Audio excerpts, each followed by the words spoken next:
So now that we've created that glutamate in the previous transamination reaction, we can actually use glutamate in the next transamination reaction, which will further process it. So this time we're reacting glutamate with oxaloacetate. So oxaloacetate is another of our keto acids. So we're going to have the amino acid group, the amino group from the glutamate being donated to the oxaloacetate.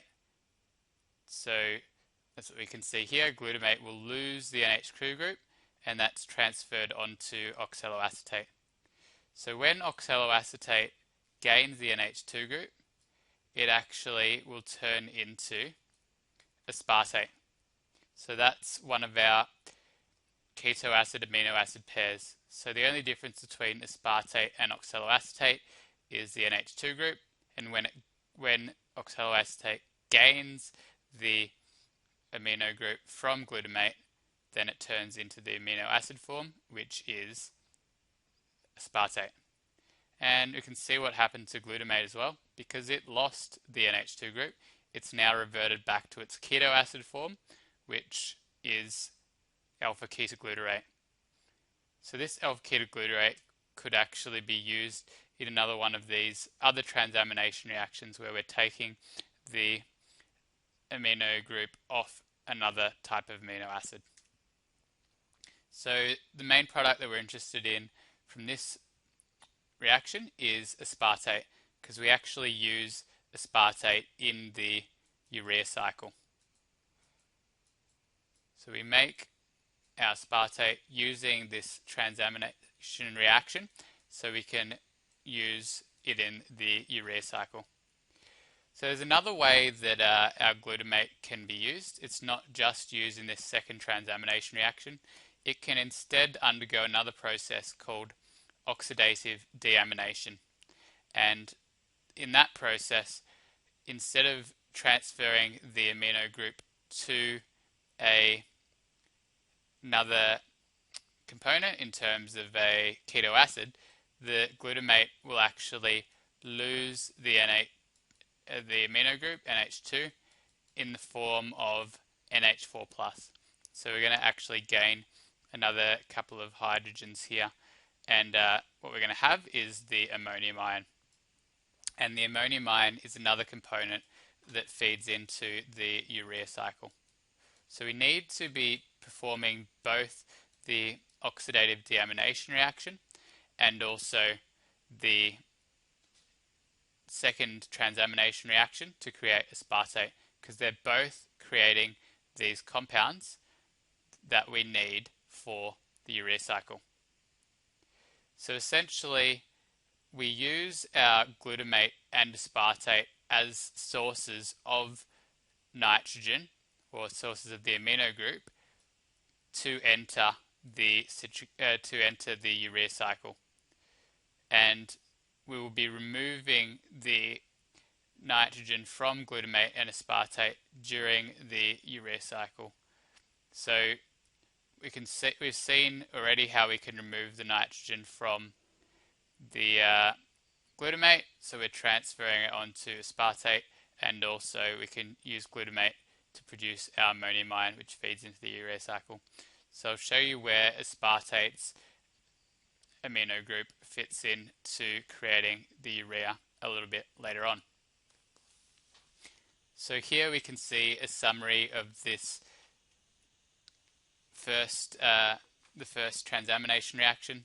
So we have alpha-ketoglutarate being the reactant, reacting with another amino acid. We saw it was alanine, doesn't have to be alanine, can be a different amino acid. We transfer that amino group onto alpha-ketoglutarate, which we can see here now, and that makes it the amino acid form, which is glutamate. So remember, glutamate is the amino acid, whereas alpha-ketoglutarate, as its name suggests, is a keto acid. And the amino acid that's lost the amino group is now a keto acid. And once it's in this keto acid form, it's actually what we call a carbon skeleton. So now that the amino acid is in this carbon skeleton form, we can actually transfer that into other metabolic reactions. So things like the citric acid cycle, glycolysis. We'll have a look at some of these a bit later. Alright, so here was that second transamination reaction that we had a look at in detail in the earlier slides. So we're using our keto acid oxaloacetate, and we're taking the amino group off the glutamate and giving that to oxaloacetate. So we can see that amino group here, which has now turned oxaloacetate into its amino acid version, which is aspartate. So after losing the amino group, the glutamate turns back into its keto acid form. So remember, the glutamate is the amino acid form, whereas the keto acid form is alpha-ketoglutarate, which is our carbon skeleton and can be further processed. So we'll use the aspartate to carry that nitrogen onto the urea cycle. So, as I said earlier in a couple of slides ago, we've got this extra process here of oxidative deamination, which is a way of removing our amino group from glutamate without reacting with a keto acid. And by doing this, we actually release a nitrogen-containing ion called the ammonium ion. So this is actually done through a redox reaction. So we know it's a redox reaction because of the presence of which component in the reactants here. So one of the components in our reaction here tells us that it is a redox reaction. So which one is it? It's actually our coenzyme. So remember, whenever we have one of the NAD or FAD coenzymes, or even NADP, that tells us that we're going to have a redox reaction occurring. So the NAD plus is the electron poor version. That means it's in the oxidized form, whereas it's getting converted to the electron rich form, just as it does in the citric acid cycle. So that means our NAD plus is actually going to be reduced in the reaction, meaning that the glutamate must be oxidized. So that's why we call it oxidative deamination, because we're actually oxidizing the glutamate, and as we oxidize the glutamate, it loses the hydrogens, which are given onto our NAD+. So it's actually the hydrogens coming from another component of the reaction, water, that are feeding the coenzyme here with hydrogen. Whereas what's happening to the glutamate is we're actually just breaking the bond between the amino group and the rest of the structure here. So that's what we see in the products. We've got the amino group being released in the form of the ammonium ion.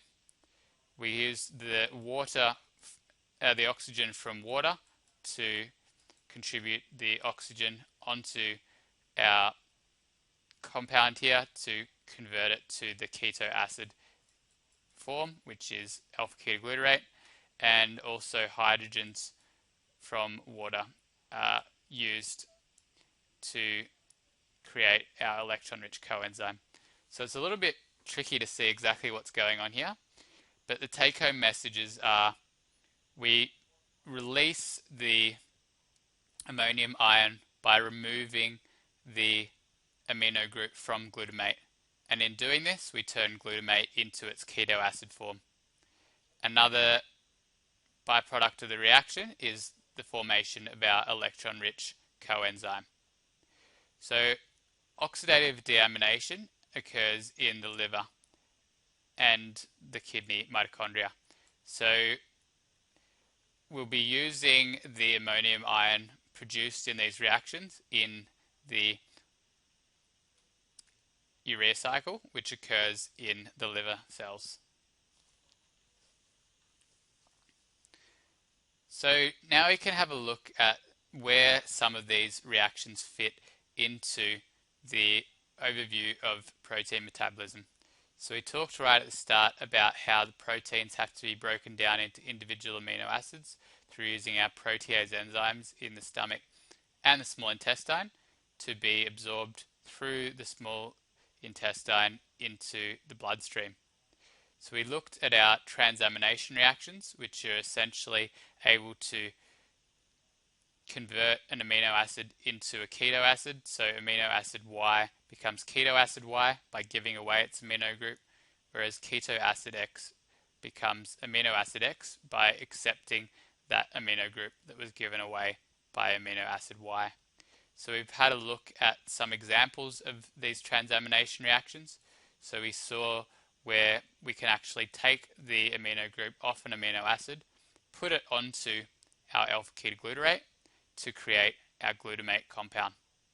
And it's this glutamate compound that we use in another transamination reaction to make aspartate. So we don't actually have that on this summary, but that's one use of it. And the other use is in oxidative deamination. So the glutamate and NAD plus react together in a redox reaction to release our ammonium ion, and the glutamate is converted back to its keto acid form. And we're also forming the electron-rich coenzyme here.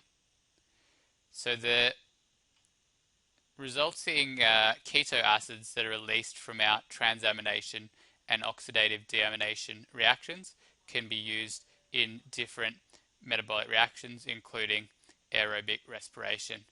So depending on exactly what the keto acids are, that will dictate what they're used for, and we'll have a look at this a little bit later on.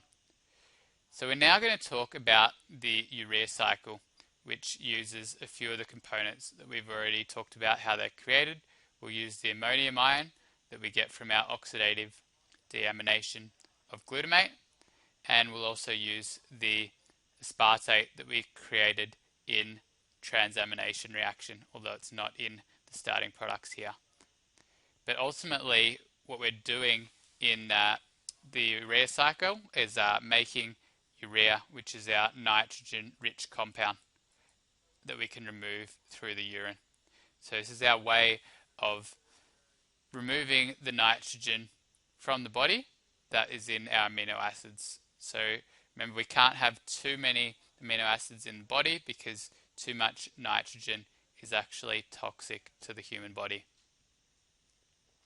So essentially we use our transamination reactions to move around our nitrogen containing amino group to the compounds that we can use to feed into the urea cycle. So that's our ammonium ion and also the aspartate. So let's have a little bit of a look at what happens in the urea cycle.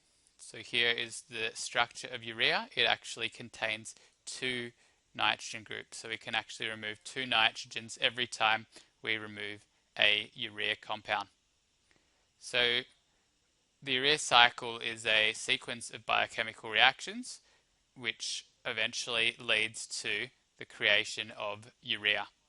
So we're using the nitrogen from the ammonium and also aspartate to generate the nitrogens that we see here in the urea structure.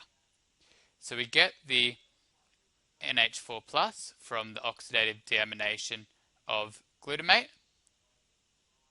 and the ammonium ion itself is actually quite toxic. So we can't have too much of this. So it's important that we process it quickly and turn it into urea. So we do have the urea cycle occurring in the liver, and after we have created the urea in the liver, we can take it to the kidneys where it can be incorporated into the urine and removed from the body. So urea is actually highly polar, meaning it's water soluble, so it doesn't actually contribute any color to the urine. So an adult will normally excrete about 10 to 20 grams of urea each day, but it will vary depending on how much protein you're taking in. So would an individual who eats more protein than is recommended excrete more urea in a day, or less urea in a day than someone who would eat a normal level of protein? So if we have more protein being taken in from the diet, that means we have more amino acids that need to be removed, and that would mean we actually have more urea being produced by the person who is eating more protein. So instead of being 20 grams, it might be, say, 30 or 40, depending on how much more than the normal amount of protein they're actually eating. So we've got these three different structures involved in the urea cycle. So we have our arginine, which is a standard amino acid that contains two nitrogen groups on its side chain. So here is the backbone of the amino acid, and the side chain, which is variable in amino acids, looks like this in our arginine. We've also got two non-standard amino acids. This just means that they're not a part of those 20 amino acids that we use to make up our proteins. But all the same, they contain these nitrogen-containing groups, and we'll use these in the urea cycle. So the first part of the urea cycle is actually to create what we call a carbamoyl phosphate, because it is basically the fuel of the urea cycle. We need to input carbamoyl phosphate to begin the urea cycle. So to make a carbamoyl phosphate, what we actually need is the ammonium ion. So where do we actually get the ammonium ion from? So that was from the oxidative deamination of glutamate, which remember was one of the earlier processes that we looked at. We also have carbon dioxide, water, and an energy input, so we need 2 ATP.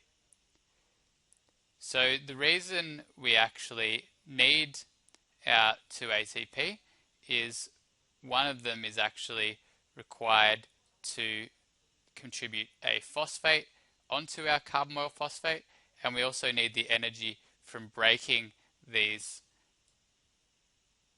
energy-rich phosphoanhydride bonds between our phosphates within ATP to drive the reaction that connects all of these components together to create our carbamoyl phosphate.